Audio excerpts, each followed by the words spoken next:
ଦଳଡିଆ ନେତାଙ୍କୁ ଟିକେଟ କାହିଁକି ଆମଦାନୀ ନେତାଙ୍କୁ ବିଜେଡିର ଭରସା ବିଜୟ ପାଇଁ ରଣନୀତି ନା ପ୍ରସ୍ତୁତି ଅଭାବରୁ ତରବରିଆ ନିଷ୍ପତ୍ତି 33% ମହିଳାଙ୍କୁ ଟିକେଟ ବିଗାଡ଼ିଲା କି ଆଶାୟୀଙ୍କ ଖେଳ କାହିଁକି ନିଜ ଦଳ ନେତାଙ୍କ ଅପେକ୍ଷା ଆମଦାନୀ ନେତା ପସନ୍ଦ ଅନ୍ୟ ଦଳର ଭୋଟ ବ୍ୟାଙ୍କ ହାତେଇବାକୁ ପ୍ଲାନ୍ କି ଆସନ୍ତା ଲୋକସଭା ନିର୍ବାଚନରେ ଦଳର ପୁରୁଣା ନେତାଙ୍କ ଠାରୁ ଆମଦାନୀ ନେତାଙ୍କ ଉପରେ ଅଧିକ ଭରସା ଦେଖାଇଛି ବିଜେଡି ମୋଟ 21ରୁ 8ଟି ସିଟ୍ରେ ଦଳଡିଆଙ୍କୁ ଟିକେଟ ଦେଇଛି ତେବେ କାହିଁକି ଏପରି ଏକ୍ସପେରିମେଣ୍ଟ କରିଛି ବିଜେଡି ଲୋକସଭା ପ୍ରାର୍ଥୀ ନେତା ଅଭାବ ରାଜ୍ୟରେ ମୁଖ୍ୟତଃ ବିଧାନସଭାକୁ ଫୋକସ କରିଥିବା ବିଜେଡି ବୋଧହୁଏ ଲୋକସଭା ଲଢ଼େଇ ପାଇଁ ପ୍ରାର୍ଥୀ ପ୍ରସ୍ତୁତ କରିନଥିଲା ବିଜୟ ପାଇଁ ଦକ୍ଷ ନେତା ଅଭାବରୁ ଅନ୍ୟ ଦଳରୁ ଆମଦାନୀ କରିଥିବା ନେତାଙ୍କୁ ଭରସା କରିଥିବା ଚର୍ଚ୍ଚା ହେଉଛି କେନ୍ଦ୍ରାପଡ଼ାରୁ ଅଂଶୁମାନ ମହାନ୍ତି ହୁଅନ୍ତୁ କି ଭୁବନେଶ୍ୱରରୁ ମନ୍ମଥ ରାଉତରାୟ ଅଧିକାଂଶ ଜାଗାରେ ଦଳଡିଆ ନେତାଙ୍କୁ ଟିକେଟ ଦେଇଛି ବିଜୁ ଜନତା ଦଳ ଅନ୍ୟ କିଛି ସ୍ଥାନରେ ତ ସମ୍ପୂର୍ଣ୍ଣ ନବାଗତଙ୍କ ଉପରେ ଭରସା କରିଛି ମେଣ୍ଟ ଆଶାରେ ଲୋକସଭା ରଣନୀତି ଢିଲା ବିଜେଡି ଓ ବିଜେପି ମଧ୍ୟରେ ମେଣ୍ଟ ହେବା ନେଇ ବେଶ ଚର୍ଚ୍ଚା ହୋଇଥିଲା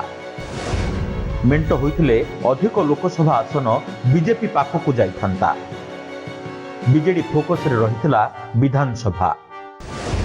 ମେଣ୍ଟକୁ ନେଇ ଆଶାବାଦୀ ରହିଥିବା ବିଜେଡି ଲୋକସଭା ଗଣିତ ଠିକ ଭାବେ କଷି ନଥିବା ଚର୍ଚ୍ଚା ହେଉଛି ମେଣ୍ଟ ଚର୍ଚ୍ଚା ବିଫଳ ହେବା ପରେ ହିଁ ଦଳ ବଦଳ ବଢ଼ିଥିଲା ଟିକେଟ ପ୍ରତିଶ୍ରୁତି ପାଇ ଦଳକୁ ଆସିଥିବା ନେତାଙ୍କୁ ଭରସା କରି ପ୍ରାର୍ଥୀ କରିଛି ଦଳ 33% ମହିଳା ପ୍ରାର୍ଥୀ ବିଗାଡ଼ିଲା କି ଖେଳ 3 ମହିଳା ସାଂସଦ ଜଗତସିଂହପୁରରୁ ରାଜଶ୍ରୀ ମଲ୍ଲିକ ଯାଜପୁରରୁ ଶର୍ମିଷ୍ଠା ସେଠୀ ଓ ଭଦ୍ରକରୁ ମଞ୍ଜୁଲତା ମଣ୍ଡଳଙ୍କୁ ପୁଣି ରିପିଟ୍ କରିଛି ବିଜେଡି କୋରାପୁଟର କୌଶଲ୍ୟା ହିକାଙ୍କୁ ପୁଣି ପ୍ରାର୍ଥୀ କରିଛି ତ ଆସିକାରେ ରଞ୍ଜିତା ସାହୁଙ୍କୁ ନୂଆ ଚେହେରା ଭାବେ ପ୍ରାର୍ଥୀ କରିଛି ତେବେ ବିଜେପି ଛାଡ଼ି ବିଜେପିକୁ ଆସିଥିବା ସୁଶାନ୍ତ ମିଶ୍ରଙ୍କ ପତ୍ନୀ ପରିଣୀତା ମିଶ୍ରଙ୍କୁ ବରଗଡ଼ ଓ ନେତ୍ରୀ ଲେଖାଶ୍ରୀ ସାମନ୍ତ ସିଂହାରଙ୍କୁ ବାଲେଶ୍ୱର ଟିକେଟ ଦେଇଛି ଦଳ ତେବେ 33% ମହିଳାଙ୍କୁ ଟିକେଟ ଦେବା ଚକ୍କରରେ ଅନେକ ଆଶାୟୀଙ୍କୁ ନିରାଶ କରିଛି ଦଳ ଅନେକ ଜାଗାରେ ଦଳ ବଡ଼ ରିସ୍କ ନେଇଥିବା ବି ଚର୍ଚ୍ଚା ହେଉଛି ସ୍ପ୍ଲିଟ୍ ଭୋଟ ପାଇଁ ବଡ଼ ଗୋଟି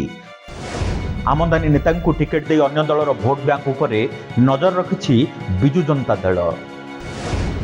ଭୁବନେଶ୍ୱରରେ ମନ୍ମଥ ରାଉତରାୟଙ୍କୁ ପ୍ରାର୍ଥୀ କରି ସୁରଙ୍କ ଭୋଟ ହାତେଇବାକୁ ରଣନୀତି ହେଉ କି କେନ୍ଦ୍ରାପଡ଼ାରେ ଅଂଶୁମାନ ମହାନ୍ତିଙ୍କ ଠାରୁ ପୂର୍ବ କଂଗ୍ରେସ ସଂଗଠନର ଫାଇଦା ପାଇବା ପାଇଁ ଆଶା ବ୍ରହ୍ମପୁରରୁ ଭୃଗୁ ବକ୍ସିପାତ୍ର ବାଲେଶ୍ୱରରେ ଲେଖାଶ୍ରୀ ସାମନ୍ତ ସିଂହାର ବରଗଡ଼ରେ ପରିଣୀତା ମିଶ୍ର କେନ୍ଦୁଝରରେ ଧନଞ୍ଜୟ ସିଦ୍ଧୁଙ୍କୁ ଟିକେଟ ଦେଇ ବିଜେପିର ସ୍ପ୍ଲିଟ୍ ଭୋଟ ହାତେଇବାକୁ ରଣନୀତି କରିଛି ବିଜେଡି ସେହିପରି ସୁରେନ୍ଦ୍ର ସିଂ ଭୋଇ ପ୍ରଦୀପ ମାଝୀଙ୍କୁ ପ୍ରାର୍ଥୀ କରି କଂଗ୍ରେସର କୋର୍ ଭୋଟ ନିଜ ଖାତାକୁ ନେବାକୁ ପ୍ଲାନ୍ କରିଛି ମୋଦି ଫ୍ୟାକ୍ଟରକୁ ମୁକାବିଲା ପ୍ଲାନ୍ ବିଜେପି ବିରୋଧରେ ପୂର୍ବ ବିଜେପି ନେତାଙ୍କୁ ପ୍ରାର୍ଥୀ କରି 24 ରଣନୀତିରେ ବଡ଼ ଗୋଟି ଚଳାଇଛି ବିଜେଡି ବ୍ରହ୍ମପୁରରେ ପ୍ରଦୀପ ପାଣିଗ୍ରାହୀଙ୍କ ବିପକ୍ଷରେ ଭୃଗୁ ବକ୍ସିପାତ୍ର ହୁଅନ୍ତୁ କି ବାଲେଶ୍ୱରରେ ପ୍ରତାପ ଷଡ଼ଙ୍ଗୀଙ୍କ ବିପକ୍ଷରେ ଲେଖାଶ୍ରୀ ସାମନ୍ତ ସିଂହାର ମୋଦି ଲହରର ମୁକାବିଲା ପାଇଁ ଦଳ ଏଭଳି ରଣନୀତି କରିଥିବା କୁହାଯାଉଛି ସେହିପରି ପୁରୁଣା ନେତାଙ୍କ ଜାଗାରେ ଆମଦାନୀ ନେତାଙ୍କୁ ଟିକେଟ ଦେଇ ଶାସନ ବିରୋଧୀ ହବାର କାଉଣ୍ଟର କରିବାକୁ ପ୍ଲାନ୍ କରିଛି ତେବେ ମଇଦାନରେ ଦଳଦିଆ ନେତାଙ୍କୁ ଟିକେଟ ମିଳିବା ପରେ ନିର୍ବାଚନ ଫଳାଫଳ ଅପ୍ରତ୍ୟାଶିତ ହୋଇପାରେ ବୋଲି ବେଶ ଚର୍ଚ୍ଚା ହେଉଛି ଭୁବନେଶ୍ୱରରୁ ପ୍ରିୟଦର୍ଶିନୀ ମହାପାତ୍ରଙ୍କ ରିପୋର୍ଟ ଓଡ଼ିଶା ସମ୍ବାଦ।